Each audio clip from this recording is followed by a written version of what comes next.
ખૂબ ખૂબ નમસ્કાર મિત્રો, ફરી એકવાર સ્વાગત છે આપણું નીટ બાયોલોજી વિડીયો લેક્ચર સિરીઝમાં. તો લાસ્ટ પીરિયડમાં મિત્રો આપણે પ્રકાશ સંશ્લેષણ ચેપ્ટર ઓલમોસ્ટ કમ્પ્લીટ કરી દીધું. તેને લગતી એક MCQની PDF પણ તમને શેર કરવામાં આવી છે ગ્રુપમાં. તો તમારા દ્વારા એને સોલ્વ કરવાની છે. કોઈ ક્વેશ્ચનમાં ડાઉટ હોય, કોઈ ક્વેશ્ચન ન સમજાવતો હોય તો એની ટાઈમ મને તમે વોટ્સએપ દ્વારા સેન્ડ કરી શકો છો. એ ક્વેશ્ચનમાં C3 પદ, C4 પદ વગેરે પર જે આપણે ન્યુમેરિકલ્સ પણ ટ્રાય કરી, થોડા ન્યુમેરિકલ્સ પણ તમે સોલ્વ કર્યા છે. તો એ જ પ્રકારના ન્યુમેરિકલ્સ આપણી નીટની એક્ઝામિનેશનમાં પૂછાઈ શકે, તો એને ધ્યાનથી સમજવા. અલ્ટિમેટલી એને સોલ્વ કરવાનો ઇઝી રસ્તો એ જ છે કે તમે ફંડામેન્ટલને સમજી લો. એકવાર પદ થાય છે તો એમાં શું વપરાય છે, કઈ નિપજ બને છે, બસ એકવાર માટે તમે સમજી લેશો તો પછી તમને કોઈ પણ રીતે ન્યુમેરિકલ કેમ ન પૂછાય, તમે આસાનીથી એને સોલ્વ કરી શકશો. તો હજુ એક ચેપ્ટર મિત્રો પ્લાન્ટ ફિઝિયોલોજીનું, જે પણ બહુ ઇમ્પોર્ટન્ટ છે, વનસ્પતિમાં શ્વસન. રાઈટ. તો આ શ્વસનની જે પ્રોસેસ છે મિત્રો, એ જાણીએ છીએ આપણે યુનિવર્સલ પ્રોસેસ છે. દરેક સજીવનું એક મૂળભૂત દેહધાર્મિક કાર્ય છે, જેના દ્વારા જ ઉર્જાની ઉત્પત્તિ દરેક સજીવના કોષોમાં થતી હોય છે અને તેના બેઝ પર તેના શરીરની દેહધાર્મિક ક્રિયાઓ થતી હોય છે. પણ વનસ્પતિમાં શ્વસન આવે તો એ કઈ અંશે બાકીના સજીવો કરતાં અલગ પડે છે, તેના પર થોડું ફોકસ કરવાનું છે. છતાં અલ્ટિમેટ ટાર્ગેટ તો આપણો કોષીય શ્વસન જ છે. કારણ કે કોષમાં જ્યારે ઓક્સિજન પહોંચે અને ઓક્સિજન થકી અંદર રહેલા ચોક્કસ જૈવિક અણુઓનું જ્યારે ઓક્સિડેશન થાય અને તેમાંથી ચોક્કસ માત્રામાં ATP ઉર્જા ઉત્પન્ન થાય ફોસ્ફોરીકરણની ઘટના દ્વારા, તે જ આપણો અલ્ટિમેટ ટાર્ગેટ હોય છે. અને તે ઉર્જા જે હોય છે મિત્રો, એ અંદરની જરૂરી દેહધાર્મિક ક્રિયાઓમાં વપરાય છે અને ત્યારબાદ બાકી રહેતી મુક્ત ઉર્જા હોય છે જે સંચિત થઈ જાય છે, એટલે કે ATPનું રિસ્ટોરેશન થઈ જાય છે. તો એ ATP વનસ્પતિ કઈ રીતે બનાવી શકે છે એના પર વધારે ફોકસ કરવાનું છે આ ચેપ્ટરમાં. કારણ કે વનસ્પતિ અને જો પ્રાણીઓમાં આપણે શ્વસનની પ્રક્રિયાની કમ્પેરિઝન કરીએ તો વનસ્પતિમાં પ્રાણીઓ કરતાં શ્વસન પ્રક્રિયા સામાન્યતઃ બહુ જ સરળ છે. કારણ કે વનસ્પતિના બધા જ અંગો સીધા જ શ્વસનમાં સંકળાયેલા હોય છે. જેમ આપણે મનુષ્યમાં શ્વસન જ્યારે તમે સ્ટડી કર્યું હતું હ્યુમન ફિઝિયોલોજીમાં, તો આપણો આખો જે શ્વસન માર્ગ છે એને વધુ સારી અન્ડરસ્ટેન્ડિંગ માટે આપણે બે પાર્ટમાં ડિવાઈડ કરીને ભણ્યા. એક હતો વહન પથ અને બીજો હતો વિનિમય પથ. કારણ કે આપણે શું કરીએ છીએ, અને આપણે તેમજ અન્ય પ્રાણીઓ પણ, જેની પાસે ખાસ એવી એક શ્વસન તંત્રની રચનામાં વાહક પથ હોય છે, જેના દ્વારા હવામાંથી, વાતાવરણમાંથી પ્રથમ હવાને, ઓક્સિજનને શરીરની અંદર લેવામાં આવે છે. લીધા પછી તે અંદર વિનિમય પથમાં જ્યારે જાય તે દરમિયાન તે રુધિરમાં ભળે છે અને રુધિર થકી એ ઓક્સિજન કોષો સુધી પહોંચે છે. અને કોષોમાં ગયા બાદ જે મેઇન ટાર્ગેટ છે આપણી કોષીય શ્વસનની ઘટના, તે થાય છે. કે મૂળભૂત રીતે ATP સર્જન માટે તો એ કોષીય શ્વસન જ વધારે અગત્યનું છે. પણ એટલીસ્ટ એ કોષ સુધી ઓક્સિજન પહોંચાડવો તો ખરો ને. તો એ પહોંચાડવાની કામગીરી જ્યારે આપણે વનસ્પતિમાં જોઈએ તો વનસ્પતિમાં એ ખૂબ જ સરળ છે. અને આથી જ કહેવાયું કે વનસ્પતિના તમામ અંગો એ શ્વસનની ક્રિયામાં સીધા સંકળાયેલા છે. હવે વનસ્પતિમાં શ્વસન થાય કેવી રીતે મિત્રો, તો એના માટે મૂળભૂત રીતે જે ફોલિયર ટ્રાન્સપિરેશનની આપણે ઘટના જોયા હતા, અથવા તો પર્ણરંધ્રોની જે હાજરી હોય છે વનસ્પતિના પર્ણોના ઉપરી અધિસ્તર તેમજ નીચલા અધિસ્તર પર, તો એ પર્ણરંધ્ર ખૂબ જ સક્રિય રીતે એમાં ભાગ ભજવે છે, જે દ્વારા જ આપણે લાસ્ટ ચેપ્ટરમાં જોયું કે CO2 નું સ્થાપન એ કરાવે છે. હવે એ પણ જેમ આપણી જેમ જ નોર્મલી હવા અથવા શ્વાસ લે એવું કહી શકીએ, જેના દ્વારા તે હવાનો જથ્થો અંદર લે છે. એ હવાનો જથ્થો અંદર ગયા પછી મિત્રો CO2 નું સ્થાપન થાય છે અને જે ઓક્સિજન ગેસ અંદર ગયો છે તે પ્રસરણ દ્વારા અલગ અલગ કોષોમાં પહોંચી જાય છે. આ સિવાય સૌથી વધારે ફેસિલિટી વનસ્પતિ પાસે એ છે કે દિવસ દરમિયાન તો એને ઓક્સિજન બહારથી લેવાનું ટેન્શન છે નહીં. કારણ કે જ્યારે તે પ્રકાશ પ્રક્રિયા કરતું હોય છે તેની જે પ્રક્રિયાના નિપજ સ્વરૂપે ઓક્સિજન અંદર આપોઆપ બની જાય છે. એટલે હવે વાત એવી રહી કે વનસ્પતિને રાત્રિ દરમિયાન વાતાવરણમાંથી ઓક્સિજનનું શોષણ કરવું પડે. અને હા, એ ખરેખર કરે પણ છે. દિવસે નથી કરતો, કારણ કે દિવસે એના કોષમાં ઓટોમેટિક ઉપલબ્ધ થઈ જાય છે. જે પર્ણોના કોષોમાં પ્રકાશ સંશ્લેષણની ઘટના થતી હોય છે તે દરમિયાન ઓક્સિજન બન્યું હોય છે અને આ જ ઓક્સિજન પ્રસરણ દ્વારા વનસ્પતિના તમામ અંગોના કોષો સુધી પહોંચે છે અને કોષીય શ્વસન દ્વારા ત્યાં ફોસ્ફોરીકરણની ઘટના કરાવી દે છે. પરંતુ રાત્રે ફોટોસિન્થેસિસ એટલે કે પ્રકાશ સંશ્લેષણ બંધ હોવાથી વનસ્પતિએ તેના પર્ણરંધ્રો દ્વારા અલગથી બહારથી લેવો પડે છે તેનો ઓક્સિજન, અથવા તો વાયુ સ્વરૂપે એ વાયુઓને અંદર લેવામાં આવે છે, જેમાંથી ઓક્સિજન ખાસ કરીને તેના કોષો સુધી પહોંચીને કોષીય શ્વસન કરાવી આપે છે. તો આ શ્વસન પર મિત્રો આજે વાત કરવાની છે કે વનસ્પતિમાં તે કેવી રીતે થોડું ડિફરન્ટ પડે છે. તો શ્વસન જેમ આપણે જાણીએ છીએ મિત્રો, એ ઉર્જા ત્યાગી કોષીય પ્રક્રિયા છે, કારણ કે તેના દરમિયાન ઉર્જાનો ત્યાગ થાય છે. અને એ જ રીતે આપણે પ્રકાશ સંશ્લેષણ જોયું તો એ ઉર્જા ગ્રાહી પ્રક્રિયા છે, કારણ કે ત્યાં આપણે જ્યારે ગ્લુકોઝ બનાવતા હતા તે દરમિયાન C3 અને C4 પથમાં ચોક્કસ સંખ્યામાં એટીપીનો વપરાશ થયો. જ્યારે એ જ ગ્લુકોઝ ઓક્સિજનની હાજરીમાં ઓક્સિડેશન પામશે અથવા તો તૂટશે, જ્યારે તેનું દહન થશે ત્યારે ચોક્કસ માત્રામાં ઉર્જા ઉત્પન્ન થાય છે, એટીપી ઉત્પન્ન થાય છે. આ શ્વસન મિત્રો સળંગ જોઈએ તે ઉત્સેચકીય પ્રક્રિયા છે. અને જ્યારે તમે કોષીય શ્વસનની વાત કરતા હોય તો ખૂબ જ અગત્યની અંગિકા કણાભસૂત્રનો ફાળો આવે ને આવે, જેને આપણે પાવર હાઉસ કહીએ છીએ, એટીપીનું સંશ્લેષણ સ્થાન કહીએ છીએ. તો જેટલી પણ કોષીય શ્વસનની આપણે ઘટનાઓ જાણીએ છીએ, 3 તબક્કામાંથી એને પસાર થવાનું હોય છે. ગ્લાયકોલિસિસ થાય છે, ત્યારબાદ ક્રેબ્સ ચક્ર થાય છે, અને છેલ્લે ઓક્સિડેટિવ ફોસ્ફોરીકરણ. તો આ ત્રણેય ઘટનાઓમાં ઘણી બધી જગ્યાએ ઘણી બધી રિએક્શનમાં ઘણા બધા ઉત્સેચકો કામ કરવા આવે છે. અને આથી જ લેવાયું છે કે શ્વસન એ ઉત્સેચકીય પ્રક્રિયા છે. આ શ્વસનને હજુ સારા શબ્દો આપણે આપી શકીએ, તેને પેશીય શ્વસન કહેવાય, અંધકાર શ્વસન કહેવાય, કણાભસૂત્રીય શ્વસન પણ કહેવાય. અને આ શ્વસનનું મહત્વનું લક્ષણ એ એટીપી તરીકે ચયાપચયની ઉર્જા મુક્ત કરવાનું છે. બીજો ક્વેશ્ચન મિત્રો આવે છે સ્વાસ્થ્ય પદાર્થોનો, જે પણ તમારી એનસીઆરટીમાં આમ તો છે, પણ અહીંયા થોડા વધારે ટર્મિનોલોજી તમને કહેવા જઈ રહ્યો છું કે સ્વાસ્થ્ય પદાર્થ તરીકે, સ્વાસ્થ્ય ઘટક તરીકે, શ્વસન પ્રક્રિયકો તરીકે શું હોઈ શકે. તો તે આપણા જ કોષમાં બનેલા પ્રાથમિક ચયાપચયકો જેવા કે કાર્બોદિત, પ્રોટીન અને લિપિડ, તે તમામ સ્વાસ્થ્ય પદાર્થ તરીકે અથવા તો રેસ્પિરેટરી સબસ્ટ્રેટ તરીકે વર્તે છે, જેનું કોષમાં ઓક્સિજનની હાજરીમાં ઓક્સિડેશન થશે અને તેમાંથી એક ચોક્કસ જથ્થામાં ઉર્જાની અથવા તો એટીપીનું સંશ્લેષણ થશે, ઉર્જા ઉત્પન્ન થશે. તો એ શ્વસન પ્રક્રિયા કયો છે મિત્રો, એના આધારે શ્વસનના થોડા પ્રકાર પાડવામાં આવ્યા છે. જસ્ટ થિયરી પર્પઝ માટે મિત્રો થોડા શબ્દો આપવામાં આવે છે, થોડા ટર્મ્સ આપવામાં આવે છે, એ આપણે યાદ રાખવાના છે. તો જ્યારે આ શ્વસન ઘટક તરીકે કાર્બોહાઈડ્રેટ હોય, જેમ કે ગ્લાયકોજન, તો ખાસ કરીને પ્રાણી કોષોમાં આપણે જાણીએ છીએ સંચિત જથ્થો ગ્લાયકોજન હોય છે. પછી સ્ટાર્ચ, તો વનસ્પતિ કોષોમાં સ્ટાર્ચ હોય છે. આ સિવાય અન્ય કાર્બોદિતો જેવા કે સુક્રોઝ, હેક્ઝોઝ કે ચરબી. મતલબ વાત એવી છે કે જ્યારે સ્વાસ્થ્ય પદાર્થ તરીકે કાર્બોહાઈડ્રેટ હોય, કાર્બોદિત હોય કે ચરબી હોય, આ પ્રકારે થતા શ્વસનને કહેવાનું છે મુક્ત શ્વસન અથવા સરળ શ્વસન. તો એક સરળ શ્વસન શબ્દ મિત્રો આપ્યો તમને, એ ક્યારે યુઝ કરવાનો છે, તો જ્યારે સ્વાસ્થ્ય પદાર્થ તરીકે કાર્બોદિત વપરાતું હોય અથવા લિપિડ વપરાતું હોય, જેને અંગ્રેજીમાં કહીશું આપણે ફ્લોટિંગ રેસ્પિરેશન. ફ્લોટિંગ મતલબ કે મુક્ત, રેસ્પિરેશન એટલે કે શ્વસન. એ જ રીતે જ્યારે સ્વાસ્થ્ય પદાર્થ તરીકે પ્રોટીન મિત્ર ભાગ લેતું હોય અથવા પ્રોટીનનું ઓક્સિડેશન થાય, ત્યારે તે શ્વસનને કહેવાય છે જીવરસીય શ્વસન. જીવરસ માટે આપણે વર્ડ યુઝ કરતા હતા પ્રોટોપ્લાઝમ, તો એના બેઝ પર આને અંગ્રેજીમાં કહીશું પ્રોટોપ્લાઝમિક રેસ્પિરેશન. પરંતુ જેમ આપણે જાણીએ છીએ, પ્રોટીનનું ઓક્સિડેશન સામાન્યતઃ થતું નથી. આ સ્વાસ્થ્ય પદાર્થોનો પોતાનો જે પ્રાયોરિટી વાઇઝ ક્રમ હતો વપરાવાનો, તેમાં પ્રથમ કાર્બોદિત આવે છે. કાર્બોદિતનો જથ્થો જો ઉપલબ્ધ ન હોય તો જ ચરબીનું ઓક્સિડેશન શક્ય છે, અને જો ચરબીનો પણ ન હોય તો જ પ્રોટીનનું ઓક્સિડેશન શક્ય છે. અને તે દ્વારા કોષ એક ચોક્કસ માત્રામાં એટીપી સંશ્લેષણ કરવાનું વિચારશે. પરંતુ સામાન્યતઃ એવા કેસ બહુ રેરલી આવે છે. અને જ્યારે સમજો પ્રોટીન શ્વસનમાં વપરાવા માંડ્યો, ત્યારે બોડીમાં અસંખ્ય અથવા અસાધારણ ખામીઓ આવવાનું શરૂ થઈ જશે. બરાબર. તો કાર્બોદિત પ્રથમ નંબરે હોય છે, ચરબી એટલે કે મેદ બીજા નંબરે હોય છે, અને પ્રોટીન ત્રીજા નંબરે હોય છે. અને આથી જ કહેવાયું કે જ્યારે પ્રોટીન સ્વાસ્થ્ય પદાર્થ તરીકે ભાગ લેતો હોય અથવા તેનું કોષીય શ્વસન થતું હોય, તો તે પ્રકારના શ્વસનને કહીશું આપણે જીવરસીય શ્વસન. તો અહીંયા બે શબ્દો તમારી માટે નવા આવ્યા. એક છે મુક્ત શ્વસન, જેને જ કીધું સરળ શ્વસન, અને બીજું છે જીવરસીય શ્વસન. મુક્ત શ્વસનમાં કોનું શ્વસન થતું હોય છે, તો જ્યારે કાર્બોદિત કે ચરબી સ્વાસ્થ્ય પદાર્થ તરીકે ઓક્સિડાઇઝ થયા હોય અથવા વપરાયા હોય. અને જીવરસીય શ્વસન ત્યારે વાપરવામાં આવશે શબ્દ જ્યારે પ્રોટીનનું ઓક્સિડેશન થયું હોય.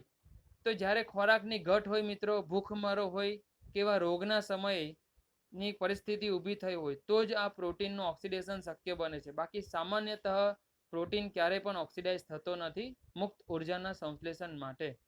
અપવાદ રૂપે, યસ મિત્રો, વેરી ઇમ્પોર્ટન્ટ, યાદ રાખો, એક્સેપ્શનલ હોય જ આપણા બાયોલોજીમાં. તો કઠોળ વર્ગની જે વનસ્પતિઓ છે, સિમ્બી કુળની જે વનસ્પતિઓ છે, લેગ્યુમિનોસી કુળની જે વનસ્પતિઓ છે તેમાં આપણે જાણીએ છીએ કે પ્રોટીનથી ખૂબ જ ભરપૂર હોય છે. પ્રોટીનનો જથ્થો તેની અંદર વિપુલ માત્રામાં હોય છે. તો ત્યાં મુખ્ય જે ટાર્ગેટ છે તે પ્રોટીન જ છે. એટલે ત્યાં વધારે માત્રામાં સ્વાસ્થ્ય પદાર્થ તરીકે પ્રોટીનનો જથ્થો મોજૂદ છે. એટલે ત્યારે જો પ્રોટીનનું ઓક્સિડેશન થાય તો એનાથી કોઈ અસાધારણતા વનસ્પતિના દેહમાં પ્રેરાતી નથી.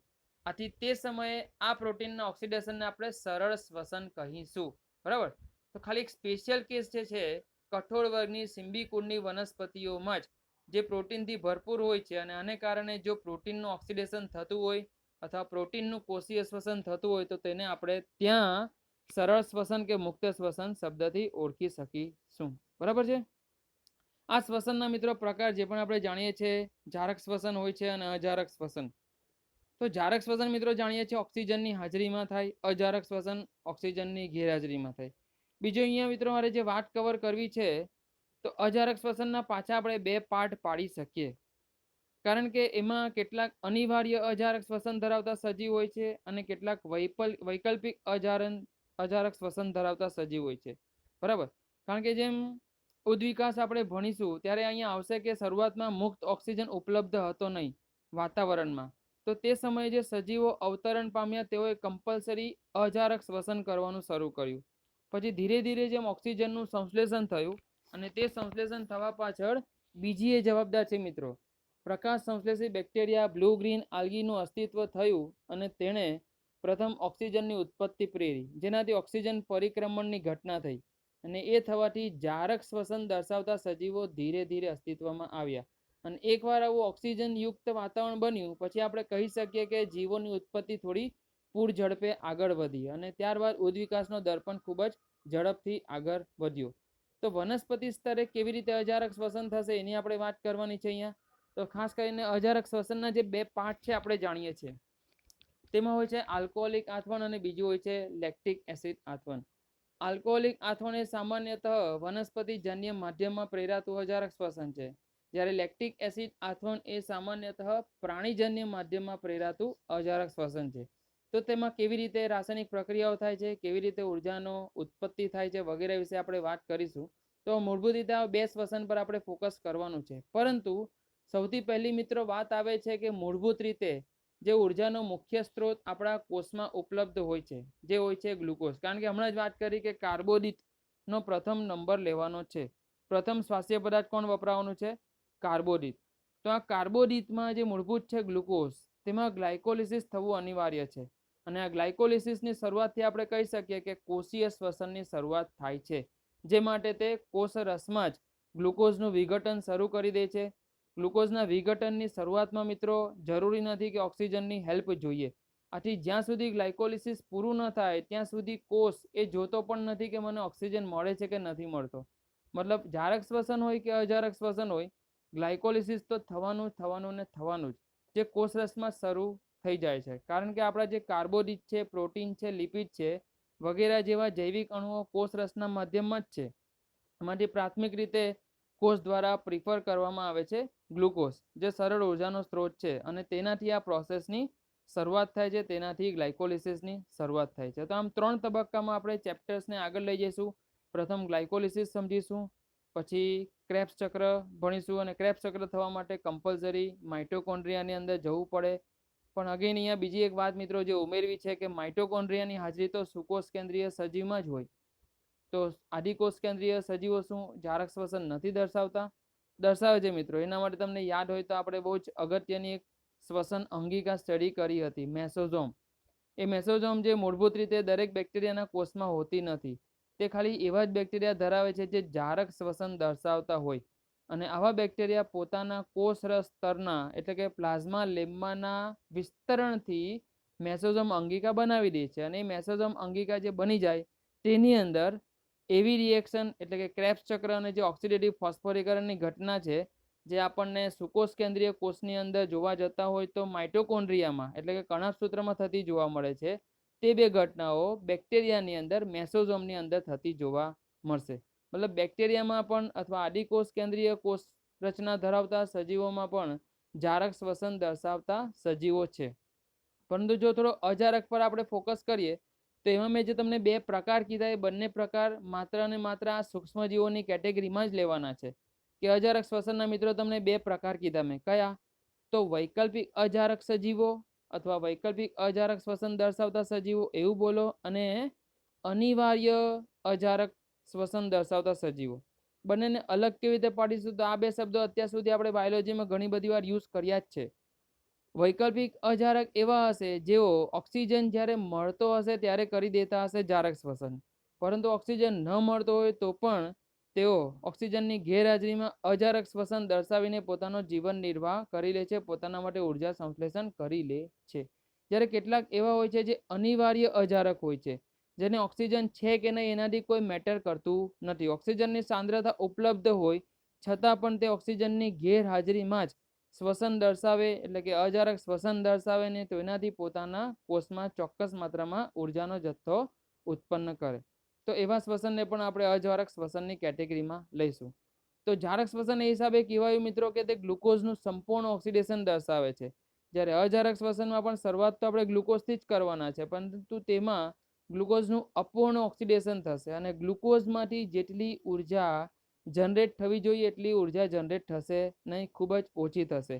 જેમ એનસીઆરટીમાં તમે ડેટા ભણી ગયા છો કે જ્યારે એક જારક શ્વસન કમ્પ્લીટ થાય ગ્લુકોઝના એક અણુનું, તો આપણે 38 એટીપીનું સર્જન કરાવી શકીએ, જે કન્ડિશન હોય છે આદિકોષ કેન્દ્રીય કોષમાં.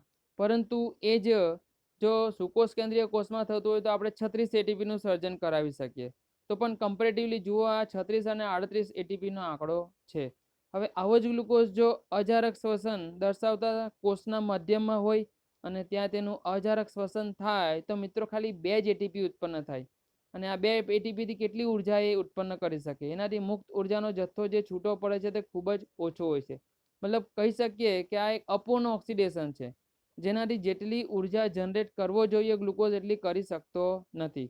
પરંતુ જ્યારે જ્યારે એને ઓક્સિજન મળે અને તેનું ઓક્સિડેશન થાય ત્યારે તેનું સંપૂર્ણ ઓક્સિડેશન થઈ શકે છે અને તેનાથી જ આપણે 38 કે 36 જેટલી સંખ્યામાં એટીપી બનાવી શકીએ. તો આ જ મિત્રો શ્વસનના જે 3 તબક્કા પર આપણે જવાનું છે. ગ્લાયકોલિસિસ, પછી આવશે ટીસીએ ચક્ર જેને ક્રેબ્સ ચક્ર પણ કહેવાય છે, અને છેલ્લે જોઈશું electron transport system, etc, electron transport chain, કે હજુ વધુ સારા ભાષામાં કહીએ તો ઓક્સિડેટિવ ફોસ્ફોરીકરણ. શરૂઆત કરીશું મિત્રો ગ્લાયકોલિસિસ, કારણ કે અહીં જે 2 આપણે પાર્ટ જોઈ રહ્યા છે શ્વસનના, જારક અને અજારક. તો અજારક કેવી રીતે આગળ વધશે, જારક કેવી રીતે આગળ વધશે, એ બંને પર આપણે જઈશું. પરંતુ જ્યારે મૂળભૂત રીતે તમે શ્વસન શબ્દ બોલો એટલે શરૂઆતનું પ્રથમ ચરણ, પ્રથમ તબક્કો તો ગ્લાયકોલિસિસ છે. એટલે ગ્લાયકોલિસિસ તો થવું જ પડે.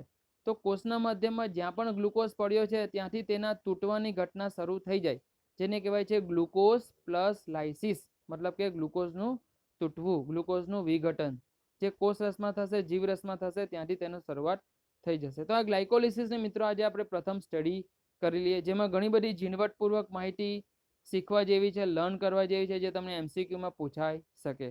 તો ગ્લાયકોલિસિસ મિત્રો એ ઈએમપી પથ તરીકે પણ ઓળખાય છે, કારણ કે આ ગ્લાયકોલિસિસ ટોટલ હમણાં આપણે જોઈશું તે 10 જેટલી જૈવ રાસાયણિક પ્રક્રિયાઓનો બનેલો તબક્કો છે. તેમાં 10 જેટલી જૈવ રાસાયણિક ક્રિયાઓ થાય છે અને અંતિમ નિપજ તરીકે તે પાયરુવિક એસિડ બનાવે છે. આ પાયરુવિક એસિડને પછી આપણે લઈને જઈએ છીએ કણાભ સૂત્રમાં અને ત્યારબાદ આગળના 2 તબક્કાઓ કમ્પ્લીટ કરાવીએ છીએ, ક્રેબ્સ ચક્ર અને ઓક્સિડેટિવ ફોસ્ફોરીકરણ. પરંતુ જો ગ્લાયકોલિસિસ જ થતું ન હોતે તો ક્રેબ્સ ચક્રની વાત જ કરવી ન રહી. એટલે ગ્લાયકોલિસિસ કેવી રીતે થાય છે તેની પ્રથમ માહિતી, તેનો આખો જે પથ છે તે આપણને સમજાવ્યો છે એમ્બેડન, મેહરોફ અને પરનાસ. આ 3 વિજ્ઞાનીઓ દ્વારા આ પથની સમજૂતી અપાઈ હતી. તેની જૈવ રાસાયણિક ક્રિયાઓનું બાયોલોજીમાં પ્રથમવાર ડિક્લેરેશન કરવામાં આવ્યું હતું અને આથી જ તેને આપણે ઈએમપી પથ તરીકે પણ ઓળખીએ છીએ. અને જેમ તમને કીધું, આ ગ્લાયકોલિસિસ એ જારક અને અજારક શ્વસન બંનેનો સામાન્ય તબક્કો છે. બંનેની શરૂઆત આનાથી જ થાય. તે કોષરસમાં થતી આશરે 10 જેટલી જૈવ રાસાયણિક ક્રિયાઓનો સમાવેશ કરે છે. આમાં કોઈ પ્રકારે ઓક્સિજન વપરાતો નથી અને CO2 ઉત્પન્ન પણ થતો નથી. અને આથી જ કીધું કે ઓક્સિજનની કોઈ નેસેસિટી, કોઈ રિક્વાયરમેન્ટ નથી. કોષ જોતો નથી કે આપણને ઓક્સિજન મળે છે કે નહીં મળ્યો, બસ તે ગ્લાયકોલિસિસ શરૂ કરે ને કરે. તો કેવી રીતે આ થાય છે ગ્લાયકોલિસિસ મિત્રો? એનો તબક્કો અથવા એના જે જૈવ રાસાયણિક પ્રક્રિયાઓ છે એના પર જઈએ. તો તમારી સ્ક્રીન પર તમે જોઈ શકો છો એના સ્ટેપ બાય સ્ટેપ આપણે જૈવ રાસાયણિક પ્રક્રિયાઓ દર્શાવી છે ગ્લાયકોલિસિસમાં થતી, તો એને ધ્યાનમાં લઈએ. તે દરમિયાન ભાગ લેતા ઉત્સેચકોને પણ યાદ રાખીએ. કઈ જગ્યાએ કયા જૈવ રાસાયણિક ક્રિયામાં શું વપરાય છે, કયું નિપજ બને છે તે પણ યાદ રાખીએ. કારણ કે આ ચેપ્ટરના બેઝ પર બી ઘણા બધા ન્યુમેરિકલ પૂછાય છે, અને જેટલા હું તમને કહું કે પ્રકાશ સંશ્લેષણના ઇઝી હતા એટલા આના થોડા કદાચ તમારી માટે ટફ થઈ શકે, મુશ્કેલ બની શકે સોલ્વ કરવામાં. કારણ કે અહીંયા ટ્વિસ્ટ કરીને પૂછી શકાય. એ હું તમને જેમ થોડું વર્ક કરવા આપીશ ઘર એટલે તમને સમજાશે કે આ એટલા ઇઝીલી સોલ્વ થશે નહીં. કારણ કે અહીંયા પૂછવાના અલગ અલગ તરીકા આપણે અપનાવી શકીએ. હું ગમે તે ઘટક માટે તમને પૂછી શકું, બરાબર છે. તો પ્રથમ આપણે પથને તો ભણી લઈએ.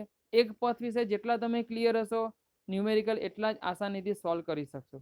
તો ગ્લાયકોલિસિસ મિત્રો જે કોષ રસના આધારકમાં શરૂ થાય છે, ઈએમપી પદ જે જીવરસમાં શરૂ થાય છે તેની શરૂઆત કરીએ છીએ આપણે ગ્લુકોઝથી. પરંતુ વનસ્પતિમાં જ્યારે વાત હોય તો આપણે જાણીએ છીએ સંચિત ખોરાકનો જથ્થો બનેલો હોય છે સ્ટાર્ચ સ્વરૂપે સંચિત હોય છે, અથવા તો સુક્રોઝ સ્વરૂપે હોય છે. હવે આ સુક્રોઝ મિત્રો એટલે શું? તો પ્રથમ ચેપ્ટરમાં જેમ સ્ટડી કર્યું હતું કે સુક્રોઝ દ્વારા જ ખોરાકનું વહન થાય છે. તો સમજો ઉપર પર્ણમાં બનેલો ખોરાક અલગ અલગ ભાગોમાં જાય, તો બે બીજા ભાગોના કોષો પણ જાણીએ છીએ કે શ્વસન તો દર્શાવે જ છે, કોષીય શ્વસન દર્શાવે જ છે. તો ત્યાં ગયેલો જે સુક્રોઝ છે તેનું જળ વિભાજન કરવું પડશે, અને તેમાંથી આપણે જાણીએ છીએ ગ્લુકોઝ અને ફ્રુક્ટોઝ છૂટા પડશે, અને તે ગ્લુકોઝનું હવે આપણે વિઘટન શરૂ કરાવી શકીએ.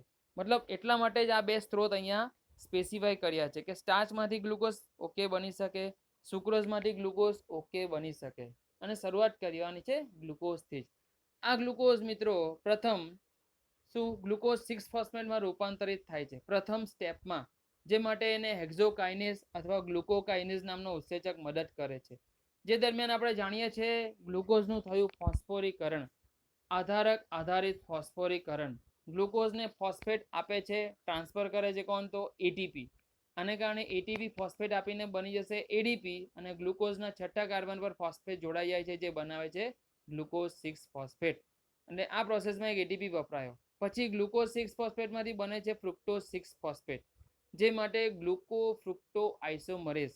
કારણ કે ગ્લુકોઝ અને ફ્રુક્ટોઝ જેમ આપણે જાણીએ છીએ, ગ્લુકોઝ એક્ઝામ્પલ હતું, ઉદાહરણ હતું આપણી પાસે આલ્ડો હેક્ઝો શર્કરાનું, અને ફ્રુક્ટોઝ જે છે તે કીટો હેક્ઝો શર્કરા છે. અને આ બંને કીટો અને આલ્ડો સ્વરૂપ એકબીજામાં ઇન્ટર કન્વર્ટિબલ હોય, આઇસોમરાઇઝેશન દ્વારા રૂપાંતરિત થઈ શકે એકબીજામાં. તો ગ્લુકોઝ 6 ફોસ્ફેટમાંથી બની ગયો હવે ફ્રુક્ટોઝ 6 ફોસ્ફેટ, જે માટે વર્ક કરે છે અથવા તો ઉદ્દીપકીય ક્ષમતા આપે છે ગ્લુકો ફ્રુક્ટો આઇસોમરેઝ. ફ્રુક્ટોઝ 6 ફોસ્ફેટમાંથી હજુ એકવાર આધારક આધારિત ફોસ્ફોરીકરણ કરવાનું છે, એટીપીમાંથી ફોસ્ફેટને ટ્રાન્સફર કરવાનો છે, અને તે ફોસ્ફેટ ગ્રહણ કરીને ફ્રુક્ટોઝ 6 ફોસ્ફેટ બની જાય છે ફ્રુક્ટોઝ 1,6 ડાયફોસ્ફેટ. મતલબ કે હવે ફ્રુક્ટોઝના બંધારણમાં પહેલા અને છઠ્ઠા કાર્બન પર ફોસ્ફેટ ગ્રુપ જોડાયેલો છે. મતલબ આ રિએક્શનમાં હજુ એક એટીપી તમારો વપરાશે, અને આ રિએક્શનને પ્રમોટ કરવા આવે છે ફોસ્ફોફ્રુક્ટોકાઇનેઝ. બહુ જ અગત્યનો ઉત્સેચક મિત્રો, વારે વારે નીટની એક્ઝામમાં આ ક્વેશ્ચન પૂછાયો. કારણ કે આ ફોસ્ફોફ્રુક્ટોકાઇનેઝ એકમાત્ર એવું ઉત્સેચક છે આ આપણી 10 પ્રક્રિયાઓમાં અથવા તેમાં ભાગ લેતા જે પૈકી ઉત્સેચકો છે તેમાં એક જ માત્ર જે એલોસ્ટેરિક ઉત્સેચક છે. શું છે એલોસ્ટેરિક ઉત્સેચક? ડેફિનેટલી તમને હમણાં યાદ આવી ગયું હશે. આપણે જૈવિક અણુઓ ચેપ્ટરમાં જ્યારે ઉત્સેચકીય પ્રક્રિયા અથવા ઉત્સેચકોની ક્રિયાવિધિ વિશે ભણી રહ્યા હતા ત્યારે એલોસ્ટેરિક પ્રકારના ઉત્સેચકોની વાત નીકળી હતી. યાદ આવ્યું? તો એલોસ્ટેરિક ઉત્સેચકો મિત્રો ઇનડાયરેક્ટલી કોઈ પ્રક્રિયાના અવરોધનમાં ફાળો આપી શકે જો એના એલોસ્ટેરિક સ્થાન પર આવીને કોઈ એલોસ્ટેરિક અવરોધક જોડાઈ ગયો હોય તો. તો ફોસ્ફોફ્રુક્ટોકાઇનેઝ એવા પ્રકારનો એક ઉત્સેચક છે જેની બંધારણ આપણે જ્યારે સ્ટડી કરીએ તો તેમાં મૂળભૂત રીતે જે પ્રક્રિયાથી જોડાણ સ્થાન છે, પણ એ સિવાય એક એલોસ્ટેરિક અવરોધક જોડાણ સ્થાન પણ હોય. અને એ થિયરી જ્યારે આપણે સ્ટડી કરીએ આપણે એવું ભણ્યા હતા કે આ બે જોડાણ સ્થાનમાં જો પ્રથમ એલોસ્ટેરિક અવરોધક આવી જાય અને તેનાથી એલોસ્ટેરિક અવરોધક જોડાણ સ્થાન જો સંતૃપ્ત થઈ જાય તો તે જે તે ઉત્સેચકના બંધારણમાં થોડા એવા ભૌતિક અને રાસાયણિક ફેરફારો પ્રેરે છે, અને આમ થવાને કારણે તે હવે પોતાના મૂળભૂત પ્રક્રિયક સાથે અથવા પ્રક્રિયાથી સાથે જોડાઈ શકતો નથી. મતલબ કે હંગામી ધોરણ માટે આ ઉત્સેચક બિનકાર્યક્ષમ બની જશે, અને પાછો તે કાર્યરત ક્યારે થશે તો જ્યારે પેલો એલોસ્ટેરિક અવરોધક પોતાના જોડાણ સ્થાનેથી વિખૂટો પડી જાય, છૂટો પડી જાય, ત્યારબાદ જ આ ઉત્સેચક પાછો પોતાની ભૌતિક અને દેહધાર્મિક બંધારણ અથવા તો ક્ષમતા પ્રાપ્ત કરે છે અને ઉદ્દીપકીય ક્ષમતા ધરાવતો બને છે. તો એક ઉત્સેચક છે મિત્રો આ ફોસ્ફોફ્રુક્ટોકાઇનેઝ. યાદ રાખીશું જેટલા ઉત્સેચકો છે એમાં આ એક જ એવો છે જે એલોસ્ટેરિક ઉત્સેચક તરીકે ઓળખાયો. એલોસ્ટેરિક અવરોધક જોડાણ સ્થાન ધરાવે છે અને એલોસ્ટેરિક અવરોધક જોડાણ સ્થાન ધરાવતો હોવાને કારણે આપણે એવું કહી શકીએ મિત્રો કે જ્યારે જ્યારે ઉત્સેચક અવરોધાશે, જ્યારે જ્યારે આ ઉત્સેચક આ ઉદ્દીપકીય ક્ષમતા આપીને આ જે સ્ટેપ થઈ રહ્યું છે કરાવવા નહીં આવે તો ગ્લાયકોલિસિસ અહીંયા અટકી જશે. બરાબર. અને આ ગ્લાયકોલિસિસ જો આગળ નહીં અટકે તો આપણે કેવી રીતે કોષીય શ્વસન કમ્પ્લીટ કરાવીશું મિત્રો. અને એના જ માટે એક બહુ જ ઇન્ટરેસ્ટિંગ થિયરી લઈને આવ્યો છું આ ચેપ્ટરમાં, જે આની પછીના ટોપિકમાં આપણે જોઈશું કે ઘણીવાર એવા અમુક સંજોગો ઊભા થઈ જાય જેમાં ગ્લાયકોલિસિસ અવરોધાતું હોય. કોષની અંદર, જીવરસની અંદર આ ગ્લાયકોલિસિસ બરાબર થતું ન હોય. તેમાંનું એક કારણ આ આપી દીધું તમને. કયું? કે જ્યારે તેમાં ભાગ લેતો આ ઉત્સેચક ફોસ્ફોફ્રુક્ટોકાઇનેઝ જો કાર્યક્ષમ ન હોય તો. કારણ કે આ ફોસ્ફોફ્રુક્ટોકાઇનેઝ જ જો કાર્યક્ષમ ન હોય તો હવે તમે ફ્રુક્ટોઝ 1,6 ડાયફોસ્ફેટની નિપજ નહીં મેળવી શકો. અને એ નહીં મેળવી શકો તો આપણે આગળના પ્રક્રિયાઓ તરફ જઈ નહીં શકીએ. તો આવા કન્ડિશનમાં, આવા સંજોગોમાં કોષે થોડા બીજા પણ ઓલ્ટરનેટિવ, બીજા પણ થોડા રસ્તા વિચારી રાખ્યા છે કે જ્યારે જ્યારે ગ્લાયકોલિસિસ નહીં થતું હોય ત્યારે ગ્લાયકોલિસિસનો એક વૈકલ્પિક પથ આપણે કરાવીને કોષીય શ્વસનની ઘટના કન્ટિન્યુ રાખીશું. કારણ કે કોષની અંદર ઉર્જાનો જથ્થો તો સતત બન્યા કરવો જ પડે. એમાં જ્યારે પણ ઇન્ટરપ્શન આવે તો કોષની દેહધાર્મિક ક્રિયાઓ અટકી જાય અને જે અલ્ટિમેટલી કોષનું મૃત્યુ પ્રેરી શકે. તો એ માટે ઓલ્ટરનેટિવ પણ આપણે બનાવેલા છે જેના પર આગળ જોયું. પણ અહીંયા ફિલહાલ યાદ રાખો કે આ જે ઉત્સેચક છે જે આ સ્ટેપ પર કાર્યરત થાય છે, ઉદ્દીપકીય ક્ષમતા આપે છે, તે કેવો છે? એલોસ્ટેરિક અવરોધક જોડાણ સ્થાન ધરાવે છે અથવા તો એલોસ્ટેરિક પ્રકારનો ઉત્સેચક છે. તો એમ કરતા કરતા મિત્રો આપણે ફ્રુક્ટોઝ 1,6 ડાયફોસ્ફેટ સુધી પહોંચ્યા. હવે ફ્રુક્ટોઝ 6 કાર્બન વાળો જે ઘટક છે એનું આપણે 3 કાર્બન વાળા 2 ઘટકમાં રૂપાંતરણ કરી નાખીએ. તેનું આલ્ડોલેઝ ઉત્સેચકની મદદથી આ રીતે લાઇસિસ કરી નાખીએ. એ લાઇસિસ કરવાથી બને છે PgAl અને DHAP. આ પણ તમે જાણો છો બંને જ ટ્રાયોસ શર્કરાના ઉદાહરણ છે. PgAl જે છે ફોસ્ફોગ્લિસરાલ્ડિહાઇડ જે આલ્ડોટ્રાયોસ શર્કરા છે અને DHAP જે છે ડાયહાઇડ્રોક્સી એસિટોન ફોસ્ફેટ જે કીટોટ્રાયોસ શર્કરા છે. અને એ લોકોનું પણ એકબીજાની અંદર આંતર રૂપાંતરણ શક્ય છે. તો એના અનુસંધાનમાં અહીં બનેલો DHAP એ PgAl માં રૂપાંતરિત થઈ જશે. એટલે એક PgAl આપણને જે એમનો એમ મળ્યો તે અને બીજો PgAl જે DHAP ના અંદરથી રૂપાંતરણ દ્વારા મળ્યો તે. તો હવે આપણી પાસે 2 PgAl ઉપલબ્ધ છે જેને લઈને આપણે રિએક્શન્સમાં આગળ જઈશું.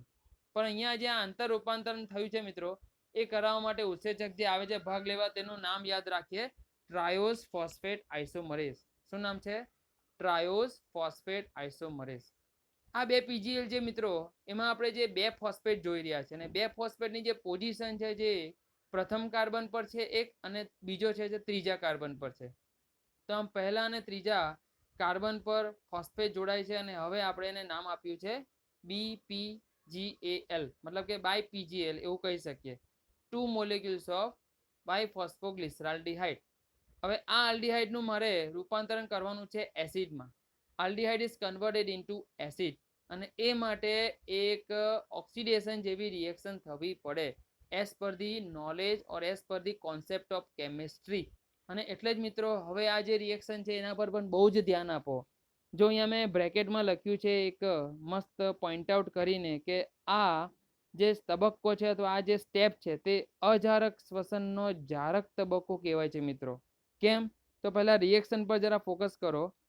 2 molecules of 1,3 by PgAl નું રૂપાંતર થાય છે 2 molecules of 1,3 by PgA.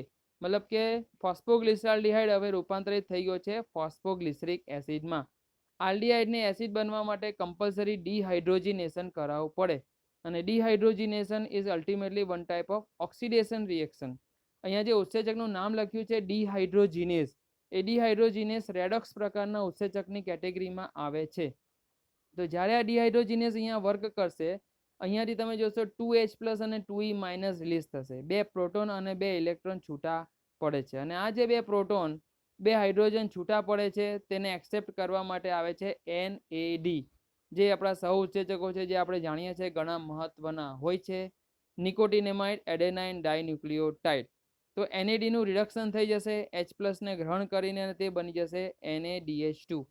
પણ અહીંયા રિએક્શન બે વાર થશે મિત્રો, બીકોઝ તમારી પાસે બે PGL છે અને તે 1 by 1 બે PGA માં કન્વર્ઝન પામવાના, એટલે ટોટલ તમારી પાસે 4H+ અને 4 ઇલેક્ટ્રોન ડેવલપ થશે. આ 4H+ ટોટલ બે NAD ના અણુનું રિડક્શન કરાવી શકે અને જેનાથી બનશે બે અણુ NaDH2 ના. ઓકે, હવે ધ્યાન આપો, અને મેં કેમ આવું કીધું છે અજારક શ્વસનનો જારક તબક્કો, કારણ કે હમણાં જેમ શરૂઆત કરી મિત્રો એવું કીધું કે ગ્લાયકોલિસિસમાં કોઈ જરૂર નથી ઓક્સિજનની, અને ઓક્સિજન ન હોય તો ઓક્સિડેશન પણ બહુ દૂરની વાત છે.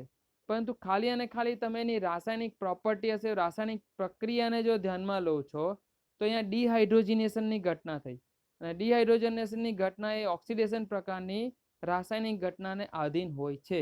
અને સાથોસાથ જે રીતે ઓક્સિડેશનમાં થાય છે ભાઈ પ્રોટોનનું છૂટા પડવું અને ઇલેક્ટ્રોનનું છૂટા પડવું, તો એવી પણ કંઈક રિએક્શન અહીંયા તમે થતી જોઈ. અને બસ એ જ ધ્યાનમાં રાખીને આ જે સ્ટેપ છે, ખાલી આ જે ચરણ છે, આ જે તબક્કો છે, એને કહેવાય છે અજારક શ્વસનનો જારક તબક્કો, અથવા અજારક શ્વસનની ગ્લાયકોલિસિસની જારક પ્રક્રિયા. બીકોઝ જારક એટલે આપણા માઇન્ડમાં આવે છે ઓક્સિજન, ઓક્સિડેશન, જે દરમિયાન H+ અને ઇલેક્ટ્રોન રિમૂવ થાય. અને આ રિએક્શનમાં આપણે એવું જ જોયું કે H+ અને ઇલેક્ટ્રોન રિમૂવ થાય છે. તો H+ અને ઇલેક્ટ્રોન રિમૂવ થાય છે એ આપણને સાથોસાથ બે NaDH2 ની નીપજ પણ આપીને જાય છે. તો એમ કરતાં આપણે 2 મોલેક્યુલ્સ ઓફ BPGA બનાવી દીધું, બાયફોસ્ફોગ્લિસરિક એસિડ બની ગયું. હવે સમય છે વિફોસ્ફોરીકરણનો, બરાબર. તો અહીં તમે જોશો 1,3-BPGA માં બે ફોસ્ફેટ છે, એમાંથી પહેલા કાર્બનનો ફોસ્ફેટ રિમૂવ થઈ જશે અને તે હવે રૂપાંતરિત થઈ જાય છે 2 મોલેક્યુલ્સ ઓફ 3PGA. તો હવે ત્રીજા કાર્બન પર ખાલી ફોસ્ફોગ્લિસરિક એસિડના ફોસ્ફેટ બાકી રહેશે. હવે આ જે ફોસ્ફેટ મિત્રો નીકળ્યો છે એ સ્વાભાવિક છે, જેની પાસે આપણે લેતા હતા એવાને જ પાછો આપવા પ્રયાસ કરીએ તો એ ફોસ્ફેટ આપી દેવામાં આવે છે ADP ને, એડિનોસાઇન ડાયફોસ્ફેટ, અને તે રૂપાંતરિત થઈ જશે ફોસ્ફેટ મેળવીને ATP માં, રાઈટ. હવે 2 મોલેક્યુલ્સ ઓફ 3PGA છે, 3PGA નું કન્વર્ઝન થશે પાછું 2PGA માં. તો અહીં જે ત્રીજા કાર્બન પરનો ફોસ્ફેટ છે એ હવે આવી જશે બીજા કાર્બન પર જોડાઈ જશે, અને એને કારણે આ 3PGA કન્વર્ટ થાય છે 2PGA માં. જો જરા મેં લેફ્ટ હેન્ડ સાઈડ પર એક રિએક્શન બતાવી છે જેની અંદર દર્શાવવા પ્રયાસ કર્યો છે, જેના માટે કામ કરે છે ઉત્સેચક ફોસ્ફોગ્લિસરોમ્યુટેઝ. નામ યાદ રાખીએ મિત્રો, ફોસ્ફોગ્લિસરોમ્યુટેઝ, કારણ કે આ જે ખાલી કાર્બન પર કોઈ ચોક્કસ રાસાયણિક સમૂહની ફેરબદલી કરીએ તે ઘટના મ્યુટેશન કહી શકાય બાયોલોજીમાં, અને એના આધારે એવા મ્યુટેશનને પ્રેરે ઉત્સેચકને નામ આપી દીધું આપણે મ્યુટેઝ, બરાબર. તો એના બેઝ પર આને નામ આપ્યું છે ફોસ્ફોગ્લિસરોમ્યુટેઝ, જે 2PGA બનાવે છે. અને આ 2PGA હવે ડાયરેક્ટ ફોસ્ફોઇનોલ પાયરુવેટ PEP માં રૂપાંતરિત થઈ જાય છે ઇનોલેઝ ઉત્સેચકની હાજરીમાં. અને એ ઇનોલેઝ માટે પણ સાથે જો લખ્યું છે મિત્રો Mg+2. યસ, બહુ જ અગત્યનો. અહીંયા ઘણા બધા ઉત્સેચકોના નામ એવા આવ્યા મિત્રો જેની સાથે તમે Mg+2 જોઈ રહ્યા છો લખેલું છે. એનો મતલબ આપણે એવો કાઢીએ છીએ કે તે ઉત્સેચકના કાર્ય કરવામાં Mg+2 નો ફાળો મહત્વનો છે. અથવા આ ઉત્સેચકોનો સહઘટક કોણ છે? મેગ્નેશિયમ છે, Mg+2 છે. તો આ ઇનોલેઝના કાર્ય થવાથી અહીંયાથી 2PEP બનશે, અને 2PEP છેલ્લે પાછું ફોસ્ફેટને રિમૂવ કરી દેશે બીજા કાર્બન પરના, અને હવે તે બની જાય છે સિમ્પલ પાયરુવિક એસિડ. તો 2PEP માંથી આપણને 2 મોલેક્યુલ ઓફ પાયરુવિક એસિડ મળશે, જે માટે વર્ક કરવા આવે છે પાયરુવેટ કાઇનેઝ ઉત્સેચક. મિત્રો કાઇનેઝ વર્ડને પણ થોડો સમજવા જેવો છે. કાઇનેઝ જનરલી એક ટ્રાન્સફરેસ પ્રકારનો ઉત્સેચક છે, જે રીતે આપણે જૈવિક અણુ ચેપ્ટરમાં ઉત્સેચકોનું વર્ગીકરણ સ્ટડી કર્યું હતું, એમાં એક પ્રકાર હતો ટ્રાન્સફરેસ. આ ટ્રાન્સફરેસનું કામ શું હોય તો તે એક ઘટકમાંથી એક ચોક્કસ ક્રિયાશીલ સમૂહને બીજા ઘટકમાં ટ્રાન્સફર કરે છે અથવા એને આપે છે. તો ખાસ કરીને જ્યારે આપણે ફોસ્ફેટનું ટ્રાન્સફર કરતા હોય, ફોસ્ફેટનો વિનિમય થતો હોય, તો એવા ટ્રાન્સફરેસને યુઝ કરવામાં આવે છે વર્ડ કાઇનેઝ. ઓકે, તો અહીંયા તમે જ્યાં જ્યાં જોયું ફોસ્ફેટને રિમૂવ કરવામાં આવે છે, ફોસ્ફેટને જોડવામાં આવે છે, તે જગ્યાએ આવા જ કાઇનેઝ નામના ઉત્સેચક આવ્યા. જો સૌથી પહેલા સ્ટેપમાં આવ્યું હેક્ઝોકાઇનેઝ, પછી આવ્યું ફોસ્ફોફ્રુક્ટોકાઇનેઝ, અને હવે આવી છેલ્લે પાયરુવેટ કાઇનેઝ. તો આ તમામ કાઇનેઝ ઉત્સેચકો જે મૂળભૂત રીતે ATP માં ફોસ્ફેટ આપવાની અને ફોસ્ફેટ રિમૂવ કરવાની ટ્રાન્સફરેઝ પ્રકારની પ્રક્રિયાઓને અંજામ આપે છે અથવા કરાવે છે. તો આમ કરતાં આપણે 2 પાયરુવિક એસિડ જે છેલ્લી નિપજ છે તેને બનાવી દીધી. બરાબર. તો અહીં તમે જુઓ આખો આ પથ દર્શાવે છે, જેની અંદર ટોટલ ગણીએ તો 10 જેટલી જૈવ રાસાયણિક ક્રિયાઓ છે. આ 10 જેટલી જૈવ રાસાયણિક ક્રિયાઓમાં જોયું તો મેગ્નેશિયમ એ ઘણા બધા ઉત્સેચકોનો સહઘટક છે.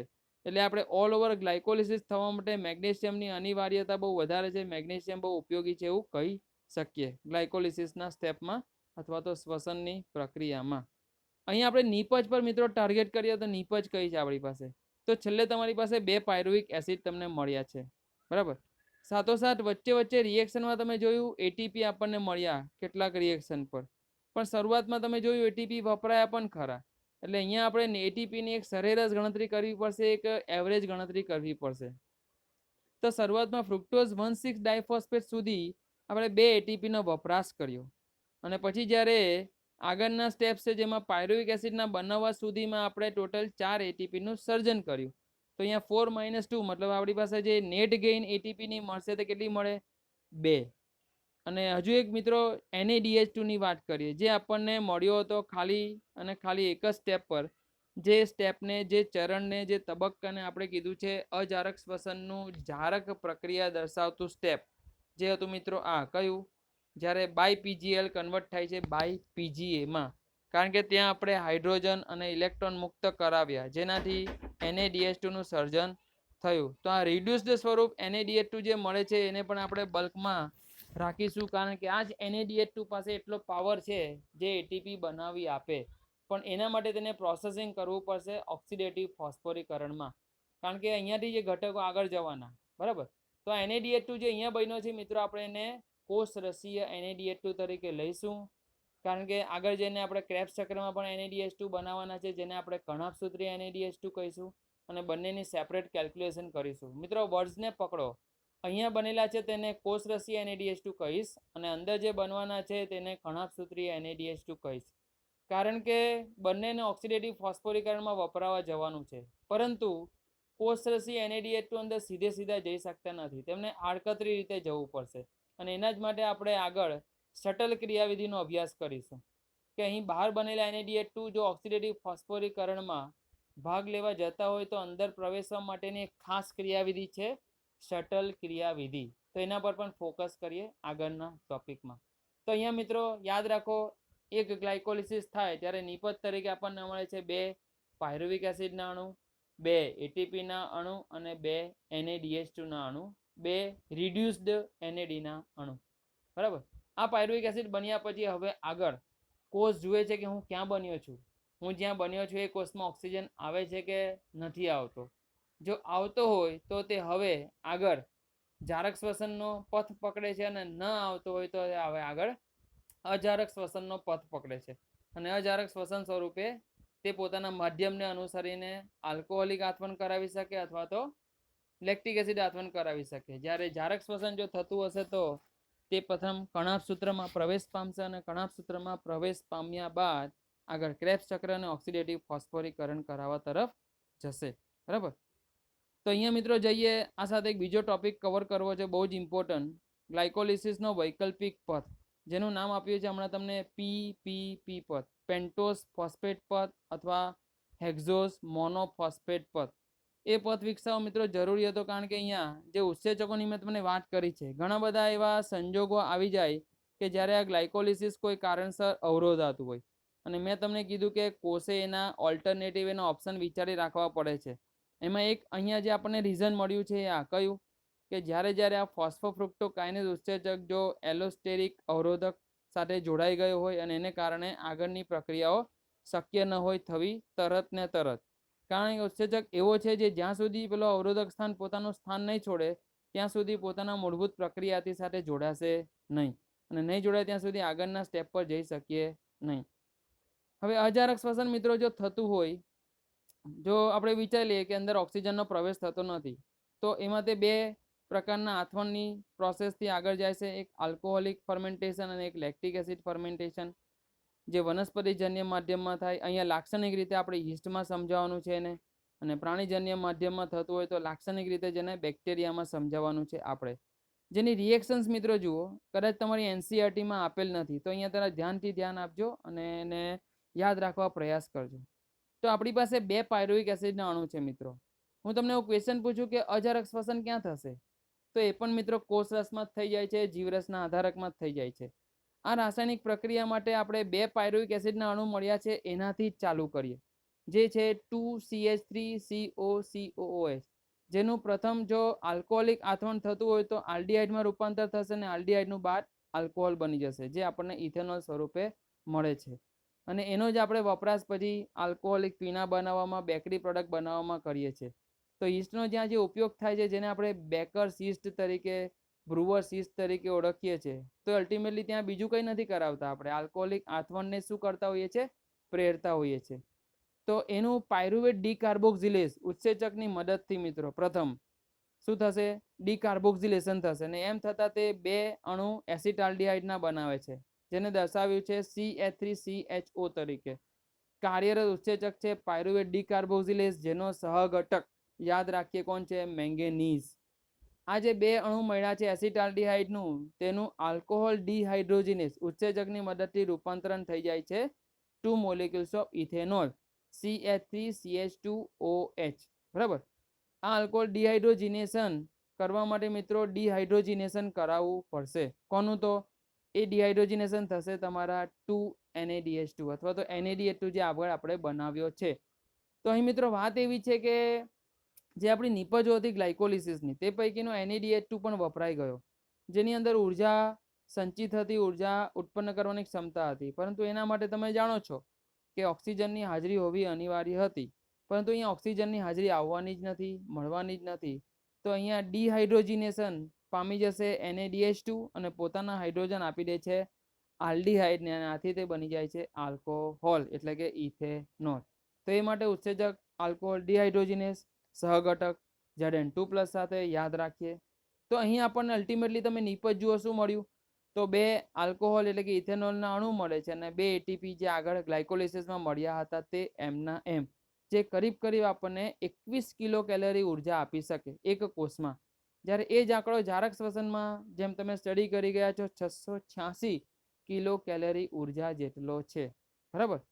હવે આ જ ઘટના જો પ્રાણીજન્ય માધ્યમમાં થતી હોય તો ત્યાં લેક્ટિક એસિડ બનાવીએ છીએ આપણે. તો એમાં પણ શરૂઆત કરો, 2 પાયરુવિક એસિડના અણુ હોય CH3COCOOH, જેનું લેક્ટેટ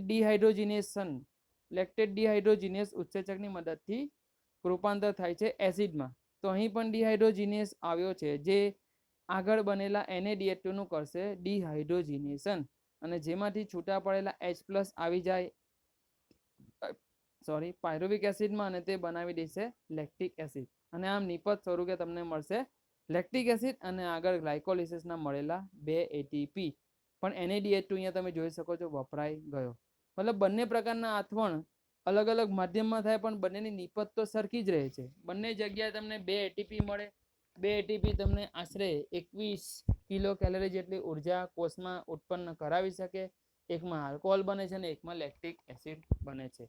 આ લેક્ટિક એસિડમાં મિત્રો આપણે ઉદાહરણ લેવા જઈએ તો સ્વાભાવિક છે આપણા મનુષ્ય શરીરના કંકાલ સ્નાયુ કોષોને પણ લઈ શકીએ, કંકાલ સ્નાયુ તંતુને પણ લઈ શકીએ, કે જ્યારે અથાગ પરિશ્રમ અથવા અતિશય એક્સરસાઇઝ કરવામાં આવે છે, વિગોરસ એક્સરસાઇઝ કરવામાં આવે છે અને જે સમયે આપણા સ્નાયુ તંતુની ઓક્સિજન માટેની ડિમાન્ડ વધી જાય અને તે અનુસાર જો તેને ઓક્સિજન ન મળે તો તેઓ લેક્ટિક એસિડ આથવણ કરી લે છે અને એ લેક્ટિક એસિડ ત્યાં જે બને છે આપણને પછી સ્નાયુઓમાં એક પ્રકારનો પેઇન અથવા તો દુખાવો પ્રેરે છે.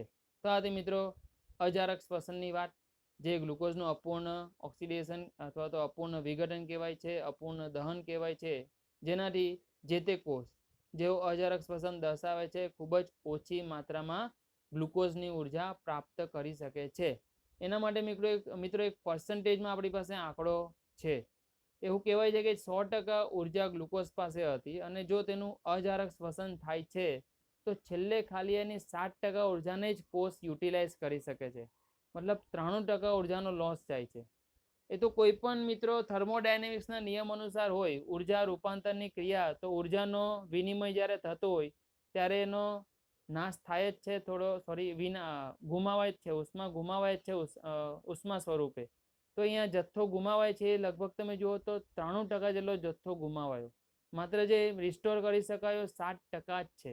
અને એ જ છે ડ્રોબેક અથવા તો પ્રોબ્લેમ અજારક શ્વસન સાથે, કે 100% ઉર્જા મેળવી શકીએ એમ હતું, પરંતુ છેલ્લે ખાલી મળી આપણને 7% ઉર્જા અને બાકીનો 93% જથ્થો વ્યય પામ્યો. આવા જ આંકડા આપણને જારક શ્વસનમાં પણ મળશે, જેની પણ હું તમને ત્યાં જ વાત કરીશ. ઓકે મિત્રો, તો આજના લેક્ચરમાં આટલું રાખીએ છીએ. નેક્સ્ટ ટાઈમ આપણે બહુ જ ઇન્ટરેસ્ટિંગ જે ટોપિક છે આપણો, જે મેં હમણાં તમને થિયરી દરમિયાન કીધું પી પથ પર જવાનું છે, તો એ વિડીયો જોવાનું ચૂકશો નહીં. અત્યાર સુધી જે સ્ટડી કર્યું એ કદાચ તમે એનસીઆરટીમાં ભણી જ ગયા હતા, થોડી એક્સ્ટ્રા વાતો અંદર કરી છે, એમસીક્યુમાં પૂછાઈ શકે એવી, પણ જે એકદમ જ નવો ટોપિક છે એવો સટલ ક્રિયાવિધિની વાત કરવાની છે નેક્સ્ટ પીરિયડમાં, અને સાથોસાથ પીપીપી પથની વાત કરવાની છે. તો એ વિડીયો જોવાનું ચૂકશો નહીં. ત્યાં સુધી ઘરે સંપૂર્ણપણે ધ્યાન વાંચવામાં આપો મિત્રો. અથાગ પરિશ્રમ તમારો ચાલુ રાખો. Good bye, take care.